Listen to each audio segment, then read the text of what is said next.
Hey guys, what's going on? James here, and in this video today, we're going to be talking about all the players that we all should be paying attention to for the Tampa Bay Buccaneers preseason Week 1 matchup versus the Cincinnati Bengals. If you guys are new here, go ahead and subscribe. Thank you to everybody who has subscribed recently here to the channel. We are on the road to 20,000, as you guys can see over on the ticker here on the right-hand side. And dude, I'm just excited the Buccaneers football is back in some capacity, right? I don't care if it's preseason. I don't care if a lot of the backups are going to be playing. I'm just excited to see some Bucs football yet again here on the channel, and just in general. Hopefully you guys are as well. But let's go ahead and get started. First things first, yes, all the starters are going to be worth paying attention to, right? Every single starter on offense, on defense. Is Jalen McMillan going to be the wide receiver 3? Is it going to be Trey Palmer? Is Graham Barton going to start at center? What's going on with KJ Britt and the defensive side of things, and Zion McCollum? Yes, those guys are all going to be worth paying attention to. I don't envision the starters playing a ton in this game, but yes, it goes without saying that they are all going to be worth paying attention to. I wanted to focus more so on the backups today, the guys who are going to be playing the majority of this game, the guys where yes, this game is going to matter a ton for these players who are battling for a roster spot, who are battling for potentially a practice squad spot, or other opportunities with other teams somewhere down the line. That is why this game is going to matter to those guys, and that's why these players are worth paying attention to. So let's start off with the quarterback position. Kyle Trask and John Wolford are going to be worth paying attention to, in my opinion. Now, Kyle Trask has played pretty much exclusively in preseason games throughout the entirety of his NFL career. Heck, even John Wolford has more regular season experience than Kyle Trask. So I'm going to be curious to see how these guys both perform. In training camp right now, Trask is the clear backup in terms of just snap, deviation and things along those lines. So I think that's going to be the case going forward. But how are Trask and Wolford going to look? They haven't looked glowingly great in the training camp practices so far up to this point. So can they show improvement in preseason game action? Well, we're just going to have to wait and see.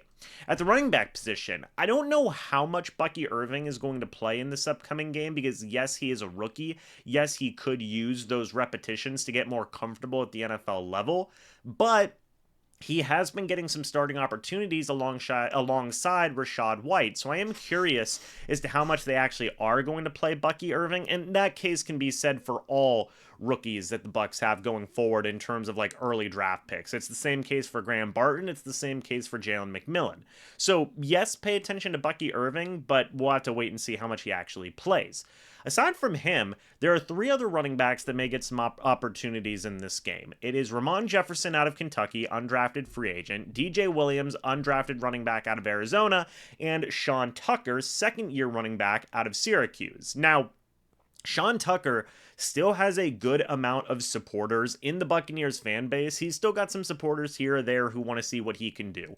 He is going to get, I think, a good amount of opportunities in this preseason game, but I'm also curious to see what Williams and Jefferson can do as well. Williams is, again, a bit of a stockier running back, can maybe be some type of power back somewhere down the line. He is the biggest running back in terms of overall size at 6 feet tall, 225 pounds that the Bucs have on their roster.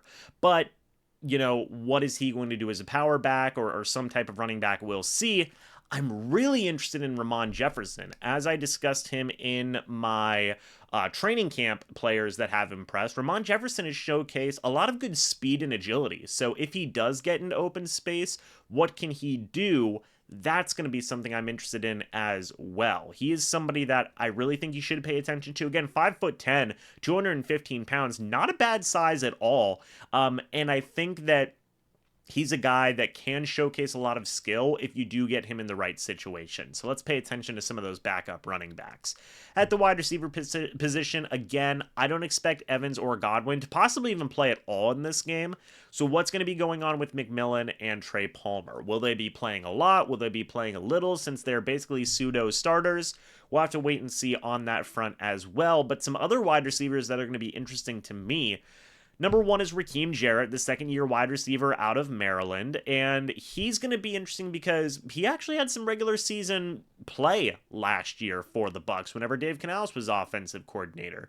So what can he do moving forward? I feel like he's a guy that's been a little bit forgotten in this wide receiver shuffle. A lot of people, including myself, have been focusing on Jalen McMillan versus Trey Palmer. And while that is completely understandable, there's still possibly two more wide receiver positions that are available on this 53-man roster, and Raheem Jarrett may be the leading guy for a spot like that. So pay attention to Raheem Jarrett. I feel like he's going to be getting a lot of opportunities in this game. Another guy who's been impressing in training camp and could make some noise in a preseason game is Cameron Johnson, wide receiver out of Barton College. You also have a guy like Ryan Miller who's made a couple of plays throughout the process. Similar thing with Cody Thompson, and even Rayleigh Webb, who's had a couple of really nice plays at 6'2", 204.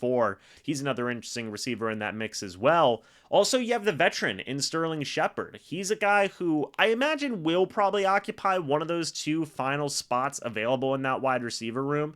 He's been mixed in terms of his overall play in training camp so far, but I want to see him get some action, man. I want to see him make some plays, kind of establish himself as like this just crafty, wily vet in the wide receiver room, because I like Sterling Shepard. I think he's an interesting player, still has some interesting ability, even at the age of 31 years old, and let's see what the veteran guy can do. At the tight end position, folks, really pay attention to Payne Durham, pay attention to Devin Culp. Those are going to be two guys who are really going to be battling it out for, in my opinion, the tight end 2 spot. And if I'm being honest, like, Devin Culp's looked pretty good in training camp action so far. I think that right now you would probably give him the edge over a guy like Payne Durham, the second-year tight end out of Purdue, in my opinion. Like, Culp has looked like he can stretch the field and really make a lot of plays. And since he is a 7th-round draft pick, I imagine he is going to be getting a pretty healthy amount of playing time in this upcoming game.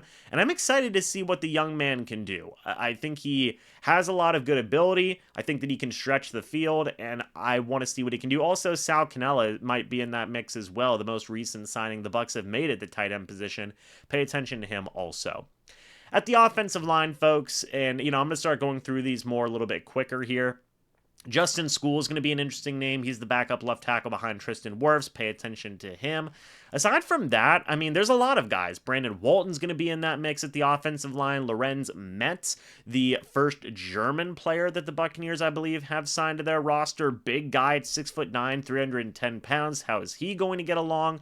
What's going to happen at the backup guard spot now that Sua Opeta has been placed on the injured reserve? Is Elijah Klein going to be in that mix? Is Avery Jones going to be a guy that comes up out of Auburn? I don't know, but let's pay attention to what those formations are going to be, how those players are going to be getting going as well.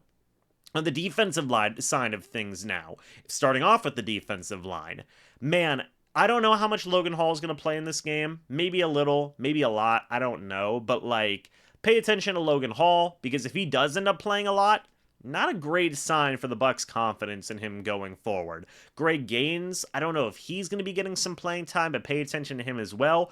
Mike Green's an interesting name, a guy who has played sparingly the past couple of years for the Bucs, or I guess he's a second-year player, so last year with the Bucs. But I came away impressed with Mike Green in preseason game, as well as whenever he did get a regular season opportunity here or there last year as well. Ernest Brown may be another interesting name. He's had some regular season reps in that mix also. And aside from that, folks, there's a lot of other different names out there, like Judge Culpepper. Heck, how could I forget about Judge Culpepper? His dad played for the Bucs for many years. Let's see what Judge Culpepper can do out of Toledo, an undrafted free agent, and see if he can make some noise also.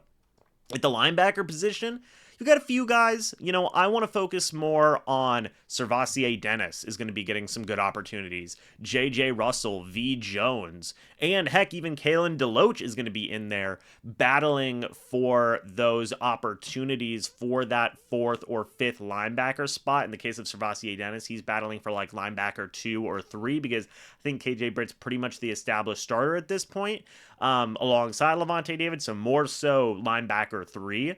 But let's see what these guys can do. I liked J.J. Russell whenever he filled in last year. V. Jones did some interesting things last year as well. And of course, Kalen DeLoach has a lot of love coming out of Florida State as an undrafted free agent. So there's some interesting players in that mix also.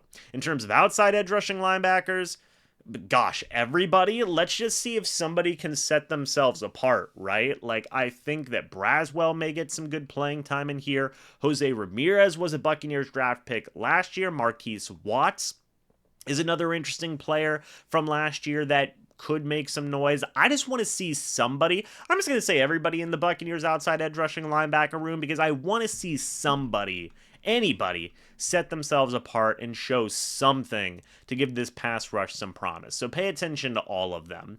On the defensive secondary side of things, there's a few players. If Tavier Thomas does play, he's going to be an interesting player. I have a whole separate video talking about him coming up somewhere down the line. Outside cornerbacks, Bryce Hall and Tyreek Funderburk, those two should be getting a healthy amount of playing time.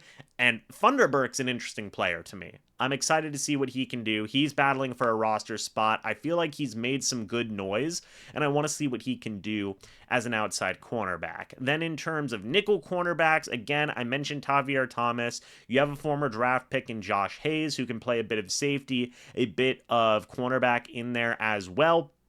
You've also got Keenan Isaac, who is still an interesting guy as an outside cornerback as well. You've got Christian Izien, who's another nickel cornerback who started all year for the Bucs last year. What is he going to be able to do? Who knows? We're going to have to wait and see how much he actually ends up playing. Kayvon Merriweather is an interesting backup safety. Tyke Smith is another guy who was drafted in the 3rd round of this most recent draft for the Bucs. Rashad Wisdom has made a lot of plays in training camp. Can that continue as he battles for a roster spot? There's a lot of interesting guys in the secondary that I think we all should be paying attention to, and I'm very excited to see. Finally, you have the special teams. Chase McLaughlin's going to be in that mix. I just want to see him consistently hit his kicks. That's what you want to see. And then also, I have, in the case of punter, Jake Camarda is going to be in that mix also, so look for him as well. But guys, let me know your thoughts and opinions about all the players that I have named down in the comments section below. I would love to hear it. Guys, thank you so much for watching this video. Hope y'all enjoyed. What are some of the players that you guys are going to be paying attention to? Let me know your thoughts. Anyway, guys, thank you so much for watching. Hope y'all enjoyed. As always, I'll see you all in the next video or the next live stream. But until then, and as always, guys, goodbye for now, and go Bucs.